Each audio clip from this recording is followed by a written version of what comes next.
Repolling repolling repolling. मैं vice president Sunita Bansal Karkardooma court से और कोऑर्डिनेशन कमेटी की वाइस चेयरमैन बोल रही हूँ। मैं चाहती हूँ जिसको भी सस्पेंड किया गया है उनको बहाल किया जाए और दूसरा रिपोलिंग हो और इलेक्शन फेयर हो, रिपोलिंग हो और जो मेरी बहनों और भाइयों को सस्पेंड किया गया है उनको बहाल किया जाए। मेरा नाम शालू शर्मा है और मैं भी कैंडिडेट हूँ। मेरा बैलेट नंबर 221 है और ये सब जो मैडम है इन लोगों को जो है सस्पेंड किया गया है। तो हमारी एक ही डिमांड है कि जो सस्पेंशन है उसे वापस लिया जाए और रिपोल हो, दैट्स इट, ताकि इस बार इलेक्शन फेयर हो। तो सभी लोग प्रभावित हैं, आप देख सकते हैं किस प्रकार दुखी है और रीपोलिंग की मांग कर रहे हैं। तो रीपोलिंग करके इसमें चाहते हैं जो इसमें न्यायिक प्रक्रिया में जो है और सुधार हो। हाँ जी बिल्कुल। इस बार क्योंकि इस बार तो हम सब रिपोल ही चाह रहे हैं क्योंकि और कोई सोल्यूशन नहीं है। रिपोलिंग हो, रिपोलिंग जो सस्पेंशन है उनको वापस लिया जाए। आपकी समस्याओं को हम सरकार तक पहुंचाएंगे और उम्मीद करते हैं जो सुधार होगा और देश के लिए रास्ता खोलेंगे। एडवोकेट अंजू दीक्षित, मैं बीसीडी की कैंडिडेट हूँ और मैं भी कंटेस्ट कर रही थी। इस बार बार काउंसिल ने हम महिलाओं के साथ बहुत अन्याय किया है। हमने बहुत मेहनत से कमाई हुई अपनी कमाई 1,50,000 रुपया जमा करा, उसके बावजूद इन्होंने हमारे साथ वेरी फर्स्ट डे से लास्ट तक कोई भी ऐसा कुछ काम नहीं करा जिसमें हम इनसे सेटिस्फाई हों। इसके बाद हमारी वोटें काटी गई। हमारी वोटों के सामने जो फर्स्ट प्रेफरेंस थी उसके आगे 2, 3, 4 लिख दिया गया ताकि हमारे बॉक्स से वोट ही नहीं निकल रही थी। हम सारी महिलाओं की 20, 50, 40 वोट निकली। जब बाद में पकड़ा गया, इन्होंने 100 नंबर कॉल करा, तो हम सारे लोग रिपोलिंग चाहते हैं क्योंकि हम इनसे खुश नहीं, और कोई सोल्यूशन नहीं है रिपोल, इसके अलावा कोई सोल्यूशन नहीं है। Thank you. हम सबकी एक डिमांड है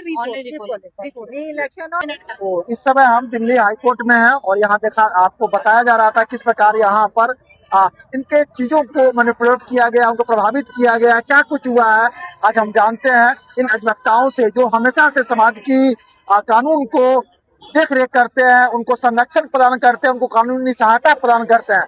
अब आज अपनी व्यवस्था के कारण सड़कों पर उतर करके विरोध भी प्रदर्शन कर रहे हैं। जी सर, क्या कारण? पहले तो सर बहुत बहुत धन्यवाद आपका कि आप आए और आप सभी का बहुत बहुत स्वागत। बार काउंसिल दिल्ली एक स्टैट्यूटरी बॉडी है जो 5 साल के लिए कॉन्स्टिट्यूट होती है। हर 5 साल बाद इसका चुनाव होता है। इस बार भी चुनाव की प्रक्रिया वैसी है, लेकिन इस बार चुनाव की प्रक्रिया डे 1 से बहुत ही ज्यादा ऐसा लगा कि बड़ी कॉन्स्पिरेसी के साथ और पार्टियां भी इसमें मिली हुई। 21, 22, 23 फरवरी को चुनाव डिक्लेयर हुआ, चुनाव हो गया। आज तक कभी भी बार काउंसिल के चुनाव में, चुनाव के बाद और काउंटिंग के शुरू होने में कभी इतना बड़ा गैप नहीं हुआ। तो इस बार डाउट वहीं से चालू हो गया कि इस बार का जो चुनाव है धांधली वाला चुनाव है, ऐसा प्रतीत शुरू से होने लगा। उसके बाद हम लोगों ने जब काउंटिंग स्टार्ट हुई, हमें ये उम्मीद हुआ कि भाई काउंटिंग रेगुलर चलेगी जैसे बार काउंसिल हर जगह ऑल ओवर इंडिया में होती है। लेकिन उन्होंने उस समय भी छुट्टियां करने लग गई, ये छुट्टी वो छुट्टी। डाउट और चालू हो गया कि अब ये लोगों ने बैलेट में छेड़छाड़ चालू कर। जब काउंटिंग चालू हुआ तो 2 फ्लोर बने, 7th and 6th फ्लोर पे कैंडिडेट्स बैठे और 7th फ्लोर पे काउंटिंग चालू। तो वहां पे जो कैमरे का फोकस हो रहा था वो ऐसा हो रहा था कि आधा दिखा देते तो आधा भगा देते। इसका मतलब ये कि वो लोग किसी के पर्टिकुलर लोगों को जिताने के लिए शुरू से ही सोच गए। वहाँ ऐसा भी हुआ कि अगर कोई एक बंदा, एक एडवोकेट या एक वोटर 2 लोगों को वोट करता है तो वो इनवैलिड हो जाए। ऐसा भी हुआ कि जो 2 लोगों को वोट किया उसको इनवैलिड ना करके किसी एक जो सीनियर एडवोकेट है या सीनियर है उनको मार्क कर दिया। तो डाउट और बढ़ने लग गया। धीरे धीरे वो डाउट तब और क्लियर हो गया जब हमें ये मिल गया कि जो 2 लिखा है उसके पहले 1 लिख दिया तो कितना हो गया, 12 हो गया। किसी की प्रेफरेंस 2 उसको 1 लिख के 12 कर दो, किसी की प्रेफरेंस 1 उसको पहले 1 लिख के 11 कर दो, आगे 0 रख के 10 कर दो। इस तरह की धांधली पकड़ी गई। FIR हुआ। जब FIR हुआ तो कोई भी पेपर अगर पकड़ा जाता है तो वो केस प्रॉपर्टी पुलिस को हैंड ओवर कर दी होती है। जस्टिस तलवंत सिंह जी यहाँ पे चीफ RO थे, उन्होंने देने से इनकार कर दिया कि भाई हम अभी नहीं देंगे।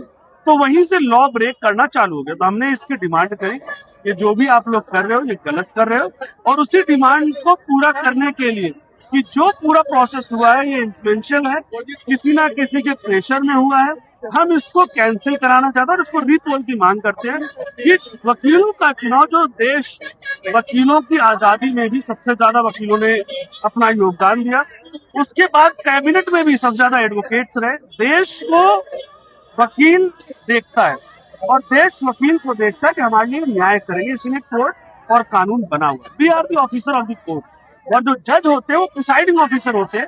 तो बार एंड बेंच के उस रिलेशन को मेंटेन करने के लिए चोरी नहीं होगी और हम ईमानदारी से इलेक्शन कराएंगे। उसके लिए हमने आज ये प्रोटेस्ट, पीसफुल प्रोटेस्ट रखा हुआ है हाई कोर्ट दिल्ली 12 नंबर के।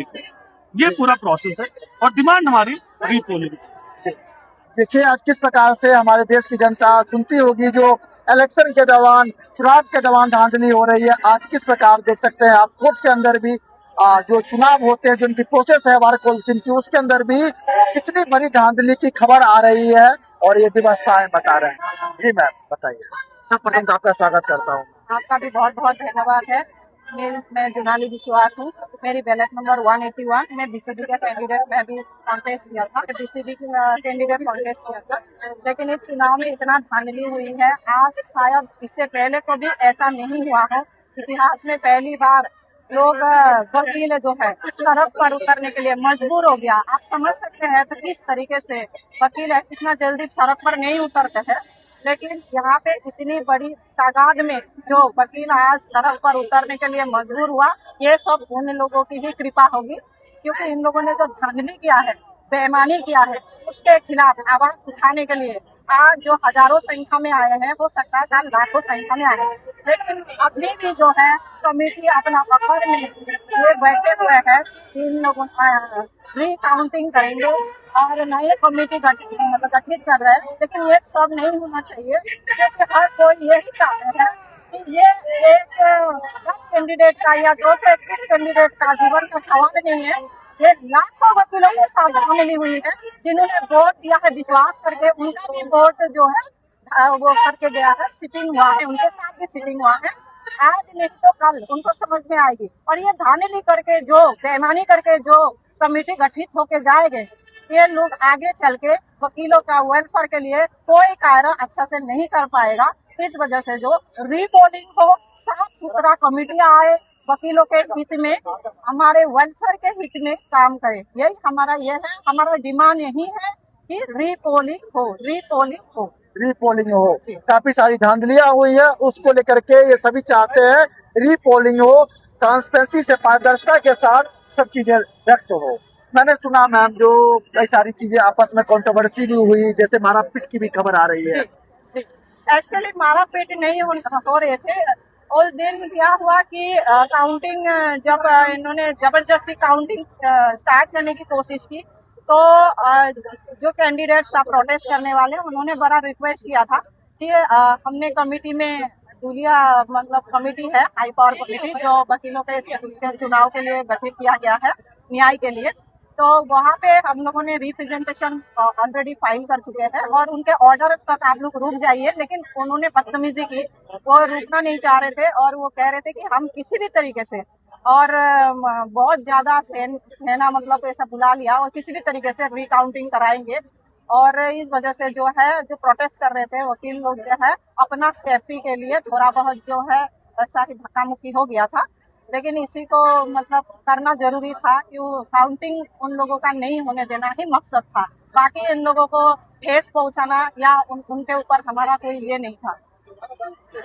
देख सकते हैं एक महिला होकर के अपने आत्मसम्मान की सुरक्षा करी, अपने स्वाभिमान की सुरक्षा करी, और आज अपने खिलाफ जो हो रहा है अन्याय के लिए हाथ में बैनर पोस्टर लेकर के हमें साक्षात्कार भी दे रही है, अपनी व्यवस्था भी सुना रहा है। उम्मीद करते हैं आपकी व्यवस्था समाज और सरकार सुनेगी और जो भारत का संविधान है, जो लोकतंत्र है, जो बनाया हुआ सिस्टम है, उसके तहत बार काउंसिल का दोबारा चुनाव होगा।